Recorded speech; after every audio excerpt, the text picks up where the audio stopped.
तो नमस्कार दोस्तों, आज के वीडियो में हम जानेंगे प्रेसिडेंट की वीटो पावर। तो सबसे पहले हम ये देखते हैं कि वीटो होता क्या है। तो वीटो एक तरीके की अथॉरिटी है, एक तरीके की पावर है, जिसके बेसिस पर प्रेसिडेंट पार्लियामेंट के किसी भी बिल को, चाहे वो दोनों सदनों में यानी दोनों हाउसेस में पास हो चुका हो, फिर भी प्रेसिडेंट उसको रोक सकता है। इसी पावर को वीटो पावर कहते हैं। तो इससे पहले कि हम ये जानें कि हमारे यहाँ प्रेसिडेंट के पास कौन-कौन सी वीटो पावर होती है, चलिए ये जानते हैं कि वीटो कितने टाइप के होते हैं। तो सबसे पहले वीटोज़ की जहाँ तक बात है तो वीटो 4 टाइप के होते हैं। एक एब्सोल्यूट वीटो, दूसरा सस्पेंसिव वीटो, तीसरा पॉकेट वीटो और चौथा क्वालिफाइड वीटो। एब्सोल्यूट वीटो वो है जब अगर पार्लियामेंट के दोनों हाउस किसी भी बिल को पास कर देते हैं, अब वो प्रेसिडेंट के पास उसकी असेंट के लिए जाता है, लेकिन प्रेसिडेंट उस असेंट को विथहोल्ड कर लेता है।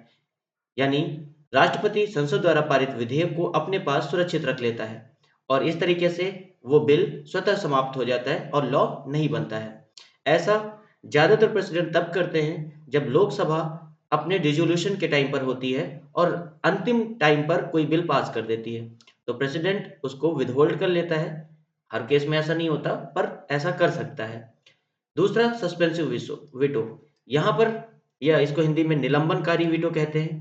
अगर दोनों हाउसेस कोई बिल पास करके प्रेसिडेंट के पास भेजते हैं और वो दोबारा से हाउस को यानी पार्लियामेंट को बिल दोबारा से भेज देता है कि आप इस पे रिकंसिडरेशन करिए, पुनर्विचार करिए, तो इसको सस्पेंसिव वीटो कहते हैं। लेकिन आपको याद रखना चाहिए कि सस्पेंसिव वीटो मनी बिल पर लागू नहीं होता, यानी मनी बिल या धन विधेयक को प्रेसिडेंट वापस पुनर्विचार के लिए नहीं भेज सकता। क्यों? क्योंकि धन विधेयक प्रेसिडेंट की प्रायर असेंट यानी उसकी पहले ही सहमति से पेश किया जाता है, सहमति पहले ही ली जा चुकी होती है धन विधेयक के संबंध में। और सस्पेंसिव वीटो यानी प्रेसिडेंट एक बार अगर रिकंसिडरेशन के लिए भेज देता है, बाद में पार्लियामेंट या तो अमेंडमेंट के साथ या बिना अमेंडमेंट के वही बिल दोबारा प्रेसिडेंट के पास भेजती है, तो प्रेसिडेंट को उस बिल पे हस्ताक्षर करने ही पड़ेंगे।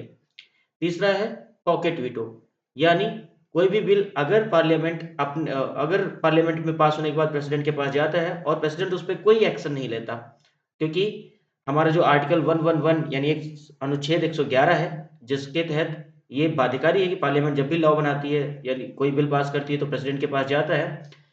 उस आर्टिकल 111 में ये टाइम नहीं निश्चित किया गया है कि प्रेसिडेंट उस बिल पर कितने समय में कोई निर्णय लेगा। तो प्रेसिडेंट अगर कोई निर्णय लेता ही नहीं है, तो इस तरीके से भी वो लॉ नहीं बन पाता, वो बिल वहीं पर रह जाता है। इसको पॉकेट वीटो कहते हैं। चौथा है क्वालिफाइड वीटो, यानी अगर प्रेसिडेंट ने अ, बिल को एक्सेप्ट नहीं किया है, उस पे अपनी सहमति नहीं दी है, लेकिन ज़्यादा मेजॉरिटी के साथ, उच्च बहुमत के साथ पार्लियामेंट फिर से अगर उसको पास कर दे, तो प्रेसिडेंट को उसे असेंट देनी ही पड़ेगी। लेकिन ये वाला वीटो हमारे इंडियन प्रेसिडेंट के पास नहीं है। हमारे इंडियन प्रेसिडेंट के पास कौन-कौन से वीटो हैं? एब्सोल्यूट वीटो, पॉकेट वीटो, निलंबनकारी वीटो। अब हम बात करते हैं कॉन्स्टिट्यूशनल प्रोविजंस क्या है। तो कॉन्स्टिट्यूशनल प्रोविजंस आपको 2 आर्टिकल ध्यान रखने हैं। पहला 111 और दूसरा 201। 111 में पार्लियामेंट अगर कोई बिल पास करके प्रेसिडेंट की असेंट के लिए सहमति के लिए भेजती है, तब उसके पास क्या ऑप्शन है? पहला, असेंट दे सकता है, असेंट विथहोल्ड कर सकता है, जिसको आपने देखा था एब्सोल्यूट वीटो, या तो रिकंसिडरेशन के लिए भेज सकता है, जिसको आपने देखा था एज सस्पेंसिव वीटो। तीसरा, एक तो असेंट दे दिया, दूसरा विथहोल्ड कर लिया, तीसरा रिकंसिडरेशन के लिए भेज दिया। ये 3 ऑप्शंस होते हैं।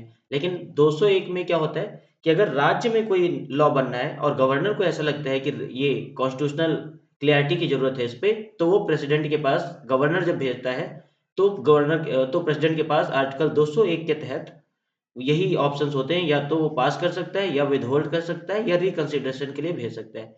बस चौथा और इसमें आपको याद रखना है कि सस्पेंसिव वीटो पार्लियामेंट के केस में अगर दोबारा से कोई बिल पास होके आता है रिकंसिडरेशन के बाद, तो प्रेसिडेंट उसको ज़रूरी है कि पास ही करेगा, यानी सहमति देगा ही देगा। लेकिन राज्य विधेयिका अगर फिर से वही या कुछ अमेंडमेंट के साथ प्रेसिडेंट के पास भेजती है उस बिल को, तो प्रेसिडेंट के लिए बाध्यकारी नहीं है। यानी वो या तो असेंट दे भी सकता है या तो नहीं दे सकता है। तो आपको वीटो से संबंधित कौन-कौन से आर्टिकल याद करने हैं? आर्टिकल 111 और आर्टिकल 201। Thank you.